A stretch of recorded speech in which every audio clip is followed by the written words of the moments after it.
এতদিন চালের দাম বাড়ছে, ডালের দাম বাড়ছে, গমের দাম বাড়ছে, আটার দাম বাড়ছে, মাগার বেড়ি খাওয়া ছাইড়ে দিছি, বিড়ি খায় বাস্তা। এখন বিড়ির দাম বাড়ছে, মাগার বেড়ি কি খায় বাসু?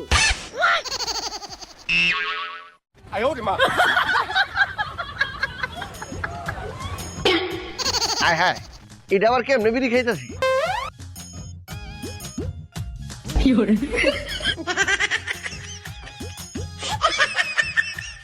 এই তুই কি করতেছ? আর ভাই দেখো না বিড়ি খাইতাছি, অন্ধ নাকি? আমি অন্ধ গেলা, আমি তো দেখতেছি, কিন্তু এটা আবার কেমনে বিড়ি খায়? আচ্ছা ভাই, এই বিড়িটা যদি আমি আগুনটা খাই তাহলে কতক্ষণ খাইতে পারবো? এই 1-2 মিনিট।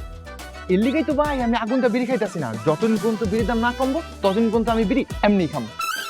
এই, আগুন ছাড়া আবার বিড়ি কেমনে খায়? এই যে এমনে। কি মজা।